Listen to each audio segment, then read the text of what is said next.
Hello అండి, welcome to my YouTube channel Padma's kitchen. Friends, ఈరోజు మన రెసిపీ వచ్చేసి క్యాలీఫ్లవర్ కుర్మా అండి. ఇది చపాతీ పూరీలోకి అండ్ రైస్లోకి కూడా చాలా బాగుంటుందండి. అండ్ ఈజీగా టేస్టీగా సింపుల్గా అయిపోతుంది. సో ఇప్పుడు దీన్ని ఎలా ప్రిపేర్ చేయాలో వీడియోలోకి వెళ్ళి చూసేద్దామండి. ముందుగా ఒక పెద్ద స్టీల్ గిన్నె పెట్టేసుకోండి. సగం వరకు వాటర్ వేసి వాటర్ బాయిల్ అవుతున్నప్పుడు 1 టీ స్పూన్ ఉప్పు వేసేసేయండి. ఉప్పు వేసిన తర్వాత మనం శుభ్రం చేసుకున్న క్యాలీఫ్లవర్ పురుగులు అవేవి లేకుండా చూసేసుకొని మనకి ఇష్టం వచ్చిన సైజులో ముక్కలు కట్ చేసేసుకొని ఈ వాటర్లో వేసేసేయండి. వాటర్లో వేసిన తర్వాత ఒక పొంగు వచ్చేంత వరకు ఉడికించుకోవాలండి. జస్ట్ కొంచెం ట్రాన్స్పరెంట్ అవ్వాలి అవి. దీనివల్ల దాంట్లో ఇంకా మన ఎక్స్ట్రా పురుగులు అవన్నీ ఉంటే చనిపోతాయండి. అండ్ మనకి కర్రీ కూడా తొందరగా ప్రిపేర్ అయిపోతుంది. ఎందుకంటే హాఫ్ వరకు బాయిల్ అయిపోతుంది కాబట్టి కర్రీ కూడా ప్రిపరేషన్ తొందరగా అయిపోతుంది మనకి. సో ఇప్పుడు ఈ ఉడికిన క్యాలీఫ్లవర్ ముక్కలన్నీ ఒక స్ట్రెయినర్లో వేసేసుకోండి. అండ్ తర్వాత మసాలా రెడీ చేసుకుందాం మనం. కొన్ని ఎండు కొబ్బరి ముక్కలు, పట్ట, షాజీరా, లవంగ, ఇలాచీలు అండ్ 1 టేబుల్ స్పూన్ ధనియాలండి. ఇవన్నీ వేసేసి కొంచెం వాటర్ వేసి బాగా మెత్తగా పేస్ట్ చేసేసుకోవాలి మనము. అప్పుడు కుర్మా మనకి రిచ్ గ్రేవీ లాగా తయారవుతుంది.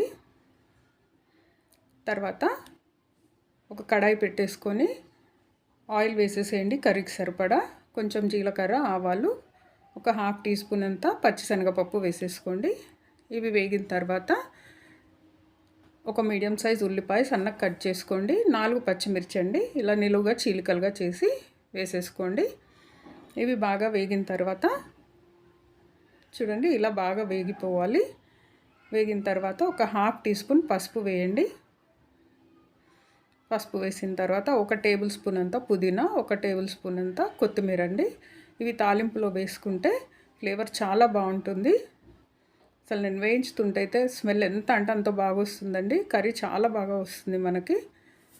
తర్వాత 1 టీ స్పూన్ అంత అల్లం వెల్లుల్లి పేస్ట్ వేసుకోండి. ఈ అల్లం వెల్లుల్లి పేస్ట్ పచ్చివాసన పోయేంత వరకు వేయించుకోండి. చూడండి, ఇలా వేగాలండి. తర్వాత టమాటోలు అండి, నేను 4 మీడియం సైజ్ టమాటోలు తీసుకొని చాపర్లో వేసి చాప్ చేసుకున్నానండి.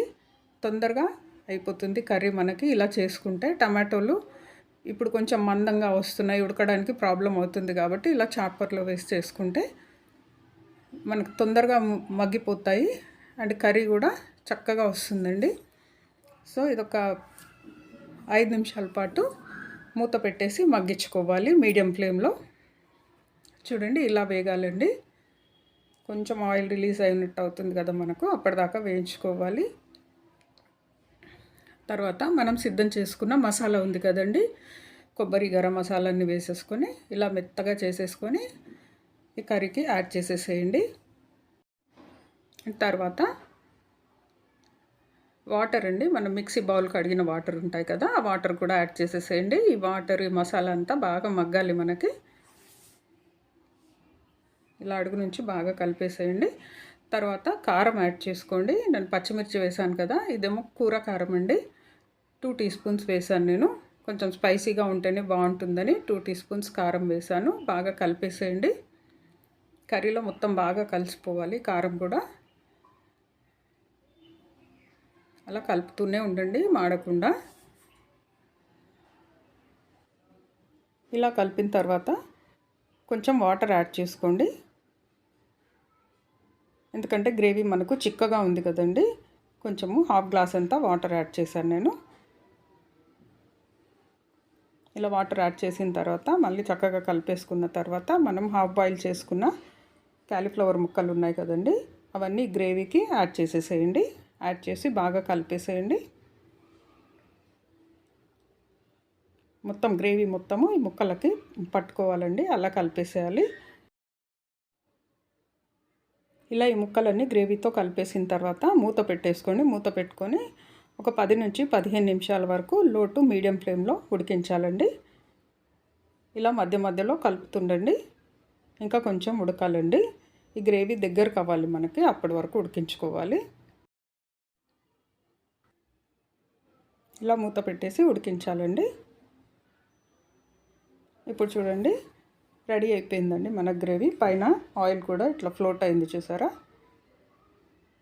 అండ్ ఇప్పుడు ఈ ముక్కలు ఉడకాయలేవో కూడా చెక్ చేస్తున్నానండి. చూడండి సాఫ్ట్గా ఉడికిపోయాయి మనకి.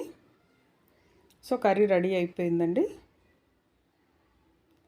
సో చాలా బాగుంటుందండి, ఈజీగా అయిపోతుంది, సింపుల్గా అయిపోతుంది అండ్ చాలా టేస్టీగా కూడా ఉంటుందండి. Especially puri, chapati and rice తోటి చాలా బాగుంటుంది. కంపల్సరీ మీరు ఇంట్లో ట్రై చేయండి. ట్రై చేసి మీకు ఎలా కుదిరిందో నాకు కామెంట్ చేయండి ఫ్రెండ్స్. సో ఇప్పుడు ఫైనల్గా కొంచెం కొత్తిమీర చల్లుకుందామండి. ఇలా కొత్తిమీర చల్లేస్తే మనకు కర్రీ రెడీ అయిపోయినట్టేనండి. చూడండి అసలు ఎంత రిచ్గా కనిపిస్తుంది, ఎంత కలర్ఫుల్గా కనిపిస్తుందండి. అంతే టేస్టీగా కూడా ఉంటుంది మనకి. సో ఇది రెడీ అయిపోయిందండి ఫ్రెండ్స్. ఈ వీడియో కనుక మీకు నచ్చినట్టయితే నాకు లైక్ చేయండి. ఈ వీడియోని మీ ఫ్రెండ్స్ అండ్ రిలేటివ్స్తో షేర్ చేసుకోండి. అండ్ ఇంతవరకు నా ఛానల్ని సబ్స్క్రైబ్ చేసుకొని వాళ్ళు ప్లీజ్ సబ్స్క్రైబ్ చేసుకొని నాకు సపోర్ట్ చేయండి ఫ్రెండ్స్. మళ్ళీ ఇంకో మంచి కుకింగ్ వీడియోతో మీ ముందు ఉంటానండి. అంతవరకు బాయ్.